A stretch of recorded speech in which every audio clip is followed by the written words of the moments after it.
they took an additional step, and that is they imposed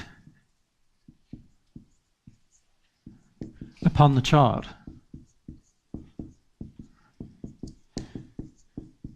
in other words, they took measures, definite measures, to impose their terror of their own emotion upon the child, so the child was taught to be terrified of its own emotions, particularly when it's with the parent. Does that make sense? So now the parent is basically doing things like, and there's a lot of things that it's doing. It's using bribery and blackmail techniques to suppress the child's experience of emotion. It happens from the moment the child is born. The child starts crying. Most children start crying as soon as they're born, unfortunately. So they don't... one of my sons, Tristan, he entered the world with a bit of a smile on his face, and he never cried. But most children are not like that, right? Most instantly begin crying. And the reason why is because there's already so much imposed emotion that occurred between the time of conception and the time of birth that the child already has quite a lot to cry about. But what does the parent do? There, bottle, boob, bottle, boob, whatever it is, the choice, and dummy, to try to stop the grieving process that the child is already starting to naturally engage. The parent, through its actions, is already suppressing the child's emotion through its actions. And the feeling in the parent is that this emotion of the child is now harming me. I'm distressed by my child crying. And of course, the reason why you're distressed by your child crying is because you're distressed by your own tears you haven't felt yet. Right? So that's why you're distressed. But you're distressed by your child crying, and as a result of that, when the child cries, you feel distressed. You want to try to shut the child up.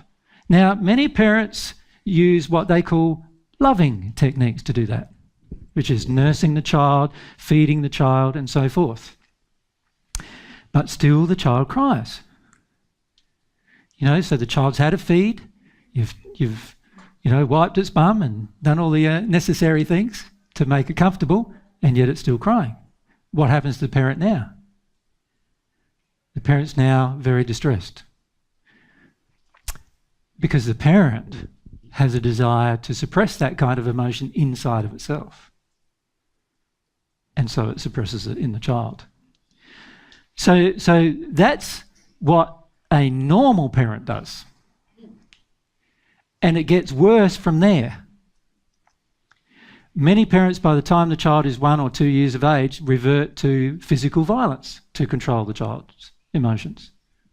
The terrible twos, when the child starts rebelling against the parent's imposed emotional restrictions. What does the parent start doing now? It starts using bribery and threats to manipulate the behaviour of the child. Bribery in that, give it a lolly. Distract it with something nice so that it doesn't have to feel, so that I don't have to put up with whatever it is the child's feeling. Or we go into threats. You'll be in your room, you can't come out until you deal with this. Or it gets worse from there, doesn't it? Even violence. We start smacking the child for its behaviour, right? Imposing further restrictions, and now not only further restrictions but the threat of violence, which is why many of you are so terrified of violence. It actually happened in your childhood, where people who supposedly love you and told you they loved you would frequently, or at least sometimes, revert to violence in order to control you. So is it no wonder you fear pain? Isn't it no wonder? Yeah. Sad, huh?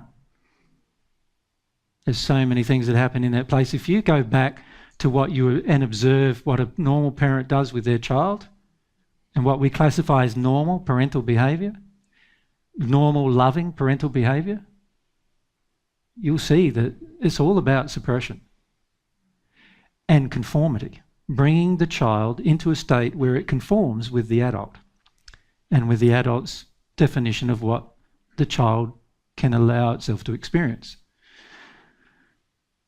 And then there's some areas, of course, where the child has a fairly unrestricted allowance of its emotion. So, for example, when it starts to learn to walk, it's allowed to go through that process, where it falls over flat on its face, has a big cry, and because it's had a big cry, it's released that pain. And so what does it do next? Gets up, starts trying to walk again, as if the pain never happened. And the reason why is because it hasn't happened for that child, it's now released that pain.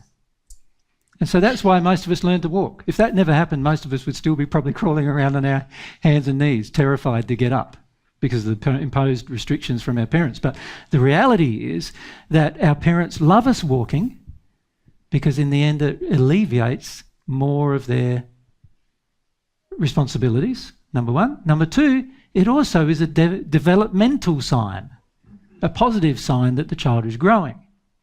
And the parents love that, love to see the developmental side. So they honour those feelings in the child. So now we've got the problem where some feelings are not allowed and other feelings are allowed. And now there sets in a whole series of confusions. How do I determine, if I haven't got an intellect and I'm only going by feelings, how do I determine which feelings are allowed and which feelings are not allowed? You know the way I determine it? By what my parent feels. So if my parents feel fear or attack or anger, they're the feelings I'm not allowed. And if my parents feel good, happy, satisfied, they're the feelings I'm allowed to have. So now my feelings, without me knowing, are being manipulated and controlled by my response to my parents' emotions.